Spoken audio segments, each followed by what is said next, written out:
Hello, anybody, and thanks for tuning in to Monday Morning Handicapping. This is a new playlist called Betting on Horse Racing, and in this playlist, I'm going to define each bet and share my key factors when placing such bets. How this playlist came about? Well, I got a YouTube comment by a user named Armando Garcia, PD5BH, and they were asking me how I construct my Superfecta tickets. Wanted some advice, and it was getting a little lengthy, so this might be a little bit of a redundant playlist for some of the horse players out there that are familiar with the game already.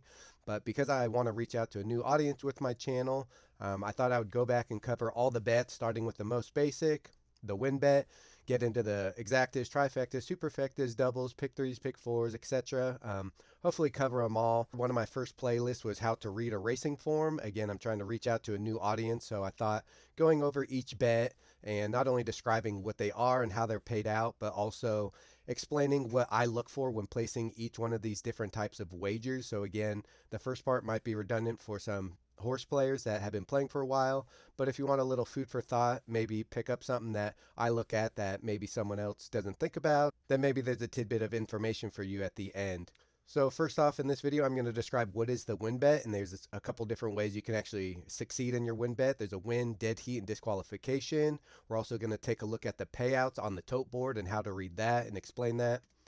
Then I'm going to look into my key factors when placing a win bet. That's going to go over information provided by the past performances or racing form, visualizing the pace scenario, and then taking a look at what kind of odds I would like to get versus the field size. So we'll dive into that later. We're going to start off with introducing the win bet itself. So what is the win bet? The win bet is a wager placed on the horse or horses of your choosing being awarded the first place finish, either by, and we'll get into that, but yes, you can bet on multiple horses to win. Of course, only one horse can win, but in some races, especially in like England, there's fields of 20 or more, and you can bet on two or three, as many horses as you want, and they have really good odds, so you could bet a couple bucks on a few different horses that are odds of 50 to 1 or more, and if you hit one of those, you're going to make some money. It's not something I don't think I've ever done, maybe. It's a very rare circumstance. It's kind of definitely more of a fun play. But yeah, you can bet on more than one horse in a race. So you can be awarded the first place finish by either A, crossing the finish line first, which is self explanatory. Your horse gets to the finish line first. B, via dead heat, which is a tie, and both winners are paid out at reduced odds because when two horses tie or tie for the win, then all that money in the win pool that's going to pay out the winners is split between those two winners. So maybe another video I'll explain the pari-mutuel pools and how the money is paid out, but just know if you win in a dead heat or a tie, your payout will be lower than the odds that you are expecting to get based on the tote board.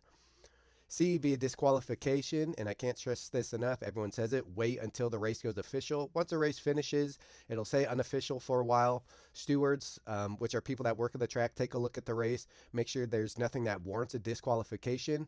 Horses are not allowed to really impact other runners or impede them, cut them off, bump them too much. If you watch the head-on view of the race, you'll see horses are not always running in a straight line, and if it warrants or costs another horse a placing, say a horse cuts another horse off and ends up running second, if the horse that did end up finishing first cut that horse off, they can take down the first place finisher and put it in second place or disqualify it from the race entirely. So either way, wait until the race is official, but your horse that finishes second may be put up via disqualification. D, I want to make note of this, a horse is automatically disqualified from winning from the race if the jockey falls off. I've taken newbies to the track with me, and this question comes up a lot. If the jockey falls off the race, the horse will continue typically to run the race without the jockey, but no, you do not win if that horse finishes first or any other position. Down at the bottom, we're going to read the payout on the tote board, so this might look a little confusing to some new players, but if you follow my cursor to the right, we have win, so only one horse won this race. There was no dead heat, or else you'd see a number down below where my cursor is for a win payout, but that rarely happens. It does happen, but rarely. So the win is the payout for a $2 wager. So if you bet on this horse, number 5, here comes Georgie Boy, a $2 wager would get you $4 in return. So simple math I like to do, take $4, subtract your $2 wager, that leaves $2, and then divide that remaining $2 by 2, and those were your odds. So this horse was even money, 1-to-1 odds. For a $2 wager, you got $4 back, so it matched your bet. We'll get into place and show when I do place and show wagering, but same idea. A $2 place bet got you back $2.60, so you profited 60 cents. But we're just going to stick to win for the sake of this video. And I think that's pretty much it for the win bet. Very straightforward. The most simple bet there is, I would say. Straightforward. I think everyone knows what a win bet is. That pretty much sums it up. And now I'm going to start getting into what I look for before I place any win bet. So key factors for placing my win bets. First, the thing I look at is the class of the race, the distance, the surface, and the specific track. The class of the race, again, go back to my How to Read a Racing Form playlist and you'll see a video on class, and they start at the bottom, which are maiden races for horses that have never won, bump up to conditional claiming races, meaning that the horse has a price tag on their head so the horses can be purchased. And the idea behind this is to keep it honest, so you're not putting a superior horse in a low class race just to get a win, because you run the risk of that horse being purchased from you at a discounted price. So horses typically run at a level and stick around there. So look at the class of the race, the distance of the race. Some horses like running long distances, some like to run really short distances, and there's variations in between. There's 5 furlong races, 5.5, 6, 6.5, 7, etc. Surface, there's the different surfaces that they run the race on. There's dirt, there's a synthetic track, and there's turf or grass. Synthetic, by rule of thumb, plays somewhere in between dirt and turf. Some horses prefer certain surfaces, so I take a look at what surface this race is being run at, and the specific track. Some horses just like specific tracks, even if the surface is considered the same. One dirt track may play a little bit different than another track, and now I'm going to show you an example of where to find this information in the racing form. So I want to take a look at number 8, Kehoe Beach. If you just look up in the top right corner, in my How to Read a Racing Form playlist, I cover this. I think it's under career stats, something like that. So you have the lifetime record here: 7 starts, 4 wins, 1 second, no thirds. His career, or her career for 2024. This horse's career for 2023, never ran a race there. Right here, this will always correspond to the race that they're running at today. So they're running at Del Mar on the turf. So this tells you the horse's career on the Del Mar turf. It has never run on the Del Mar turf in its 7 starts. Move up here, dirt fast. How many times has this horse run on a dirt fast track, meaning not wet or sloppy, rained on, etc.? 1 time. It did not finish first, second, or third, and ran a speed figure of 77. How many times did this horse run on a wet dirt track? 1 time, and it won that race. So maybe this horse likes a wet track. Synthetic surfaces, this horse has run on it 1 time, no wins, no second, no thirds, ran a 64 speed figure. This horse on the turf or the grass has run 4 times, has won 3 times as a second place finish, and ran a 95 speed figure. So this tells me highest speed figure, 3 wins and a second in 4 tries. This horse definitely seems to like the turf. And this last bold indicator is the distance. And since this race is on turf, that little T in a circle indicates distance on the turf. It has run 1 time at this distance on the turf, and it won that race, running a speed figure of 94. So just by looking at this horse seems to like the turf, seems to like the distance, and this distance today is 1 mile at Del Mar, which this horse has never run at before, but it has run on the turf at this distance. Its speed figures are pretty good there. After I take a look at all those, I'll look at the general speed figure range. So I'll go back to the racing form now and show you an example.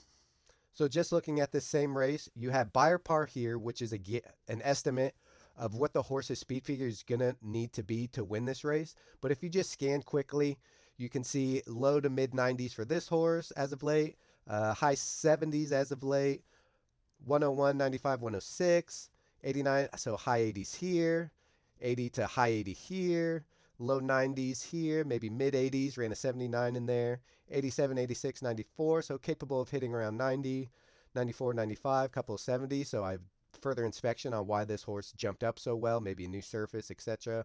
Mid 80s here pretty consistently, low 90s, high 80s for this horse.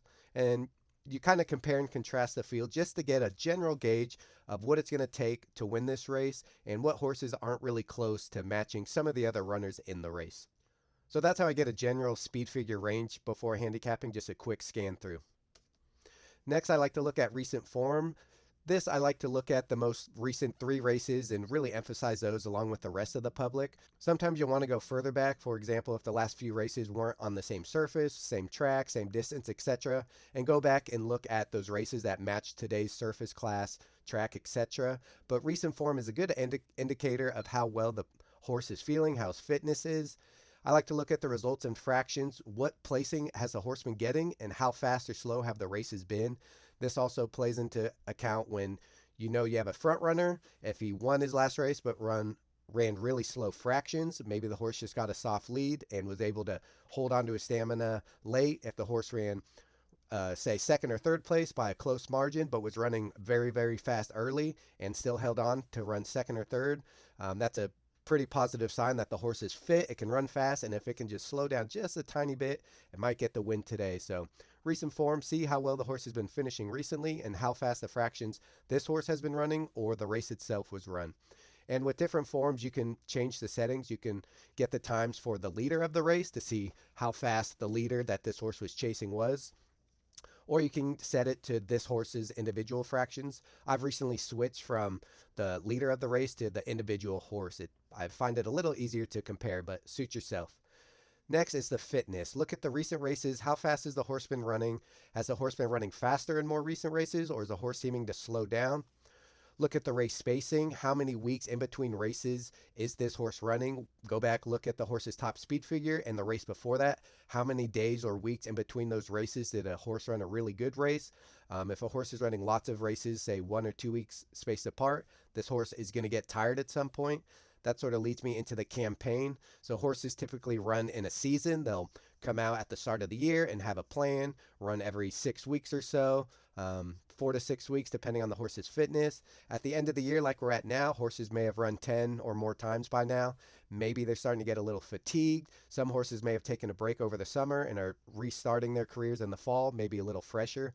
So look back through the year and see how the horse has been running, how frequently, etc.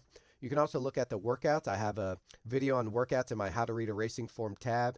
You want to see consistent workouts. You want to see the speeds somewhere within a couple seconds of each other. Again, these aren't races, so different trainers have different tendencies of how to work out horses. Some fast, some slow, some short distances, some long distances. But the main thing I look for are gaps in the workout. If a horse has a series of workouts, they're typically 1 week to maybe 10 days apart. If you see 2, 3, 4 week gap in between workouts, that could, without a race, that could be an indicator that something is off with the horse. Maybe an injury, maybe soreness, or they're trying something totally new with the horse, but something to keep an eye on in terms of fitness. And then there's Beyer trend or trajectory. Those are those bold speed figures. Horses do go in cycles. They'll start out a year running, say, 70s, slowly build up to 80s, maybe build up to 90s, and it can go down, it can go up. So take a look briefly at the horse's Beyer trends and trajectory, especially over the last few races. Are they trending in an upward direction? One bad race wouldn't cause me to throw the horse out, but just look at the overall Beyer trends or speed figure trends and trajectory. Does it seem like they're improving or getting worse over time and as of late? Next, we're going to look at that class level. Every horse fits somewhere. It can be high or low, but the races try to be made so that they're competitive.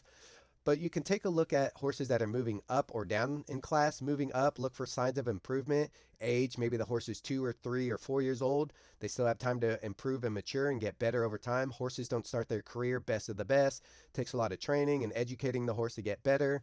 And by rule of thumb, they usually hit their top peak performance in their 4-year-old year. Now, some horses really peak there and then tail off in their 5 and 6-year-old years. Some horses peak at 4 and continue that talent into their 5, 6, 7, 8-year-old year. But they are going to, like people, are going to get a little less athletic, a little less physically able with age. So just take a look at the horse's age and try to determine based on that if the horse is eligible for improvement. Again, workouts, you want to see regular workouts, no gaps. A speedy workout is nice. Long ones that are slow, I don't mind so much, but just keep an eye on the workouts. That's something that I'm still working on, figuring out what trainers like to work them how, and what kind of workout before a certain race is a good indicator that the horse is working out specifically for a particular race. Time off, again, kind of goes back to that campaign. How frequently has the horse been running? When do they take time off? A rule of thumb is third off of a layoff is a time for a horse to peak.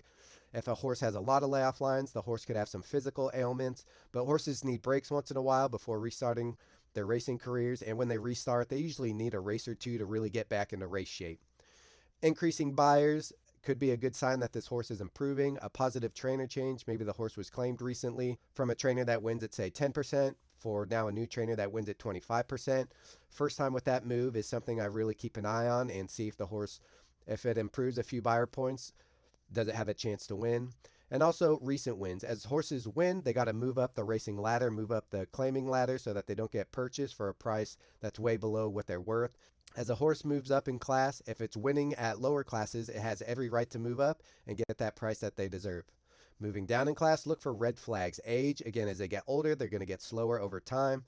Layoff lines, like I mentioned above, if there's lots of layoff lines, there could be something wrong with the horse, unless it's shipping internationally or across the coast.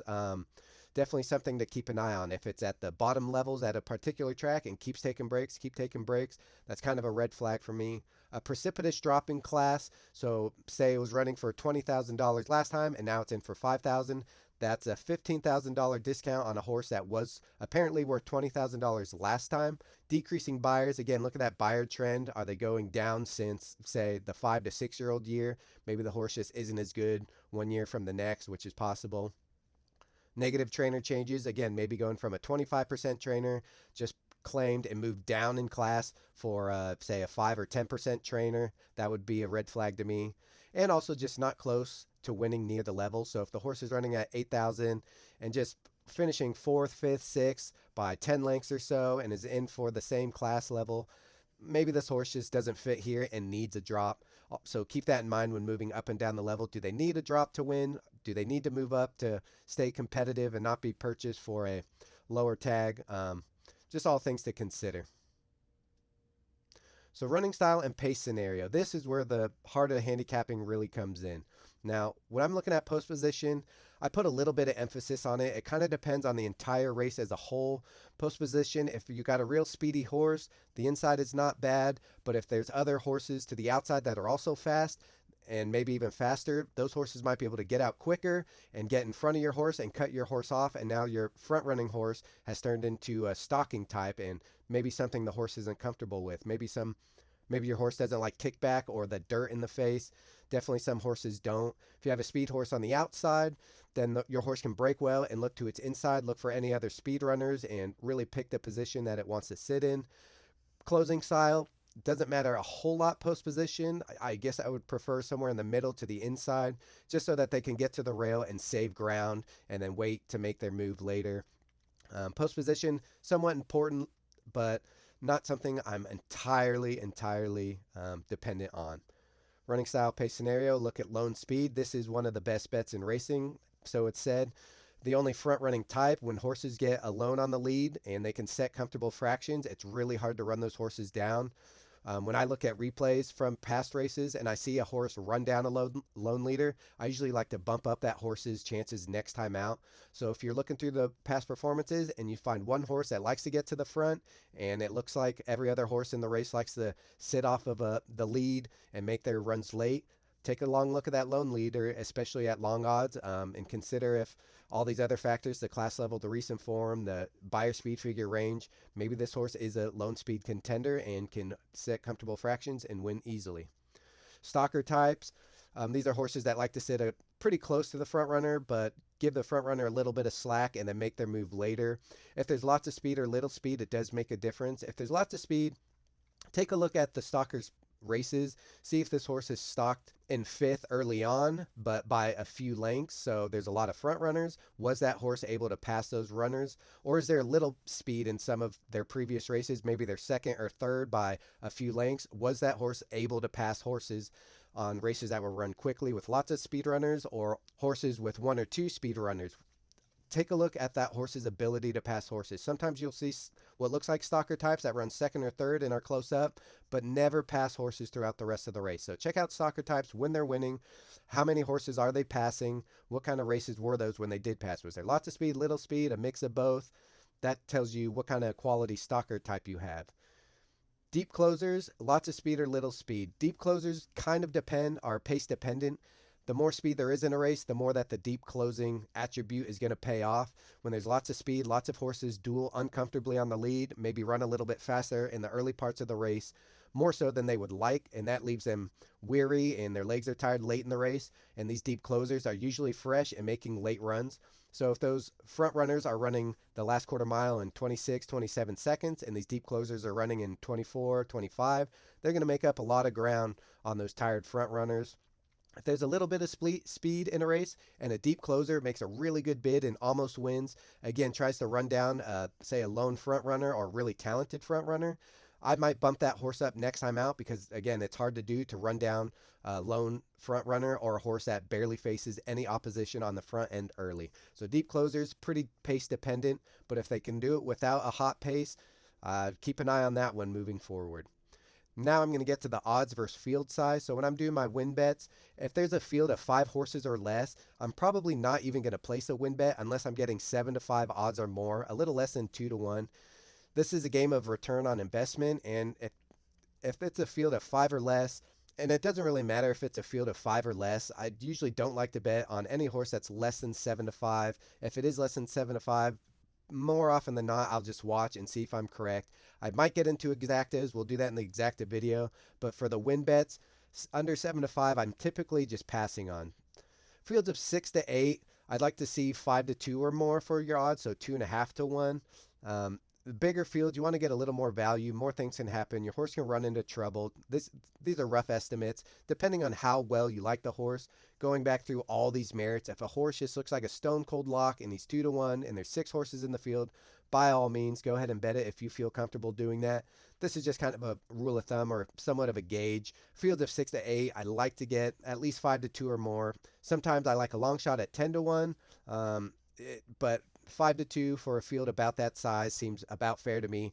Granted that all these other scenarios have matched up well. The horse looks like it fits. The pace scenario looks like it's going to help my horse somewhat. But yeah, 5 to 2 or more.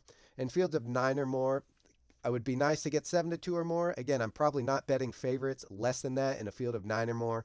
Too much chaos can happen. Again, if it's a stone cold lock, horse looks unbeatable and it's 2 to 1 and you want to bet him in a field of 9, by all means. But you want to get more odds the more horses that are competing for the win, and also just aware of traffic that can happen throughout the race, bumping, getting bad trips, lots of things can happen. So that's where I would look back at post position when all said and done. Is the post going to help or really hinder a horse? Back to post position, actually, some races, especially going 1 mile, are really close to the first turn, and horses on the outside don't have a lot of time to move to the inside. So sometimes they're hung out wide on the turn, which results in them running a further distance than the horse closer down to the rail. But down at the bottom, odds versus field size, that's just a general rule of thumb, kind of odds I at least like to get when I'm placing a win bet. Now, overall takeaways, I'll probably have one of these at the end of each of my videos. I don't necessarily condone betting. It's a fun game, but if you're going to dive in, number 1, learn as much as you can before placing any wagers. Study, read about horse racing, and make picks without betting before you start and just see how it goes. Look at a racing form, look at the race coming up, make a prediction, visualize how you see the race going in your head, and just watch it go by and see how it goes. After the race is over, look at the winner, look at your horse, see who won, see what merits on the page maybe you didn't look or account for, and look at your horse and see what you thought was a good sign and maybe it was a bad sign. Maybe your horse just got a bad trip and maybe should have won the race, but just make a few picks without betting, see how it goes, and then after the race, go back, look at the winner, and see what kind of patterns or something that you may have missed. B, something I need to do more of is keep records. If you place a win bet, just make a little note of which horse you liked and why, what the morning line was, what the odds off were. So the morning line is what they expect the horse to go off at, odds-wise. And then once the betting starts, the odds are going to go up and down. Just make records of who you bet, the field size, the odds that you got, and how well your horse performed. And make any notes during the race. Maybe you got 3 to 1 on a horse. It looked like he was going to win. A horse cut him off. Just keep notes so you know if it looks like a loss, well, it was a loss, but maybe it could have won or could have at least run better. But keep records as meticulously as you can. If you do feel like jumping in and putting your money down, start small and simple. Don't wager any money you can't afford to lose, and don't overcomplicate wagers. The win bet is a great place to start. It's very simple. You're just relying on your horse to win. Nothing too fancy. $2 minimum win bet is pretty standard at all tracks. Once you start, pick a horse you like, explain why you like it, and then put $2 to win. Keep it simple. Don't overbet. Just only money you can afford to lose. Third, don't expect to win or make money in this game. It's a difficult game. There's a lot of sharp handicappers out there. Even if you pick a really talented horse, there's a lot of other people putting money on that horse, and it's probably going to deflate the odds. So come into this game expecting not to make money, but just, so keep it fun and have limits. If you go out to the racetrack for the day, bring whatever's comfortable, 50 bucks, 100 bucks. That's plenty enough money just to have some fun out at the track and get rewarded for your educated guess.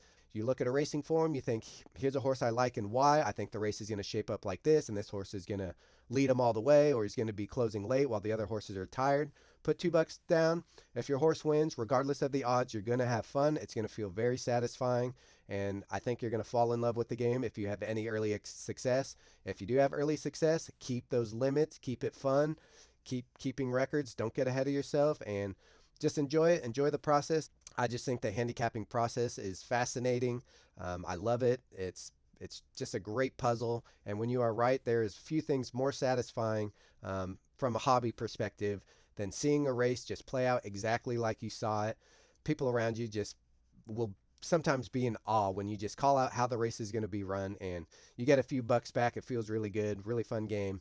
Can't stress that enough. So that's it for wins and how I'd like to place my win bets. I want to appreciate everybody for watching. Thanks to the YouTube user. We'll go back. I think it was Armando Man or Armando Garcia for asking me to come out with these videos. I hope it helps. Thanks for watching, and see you all next time.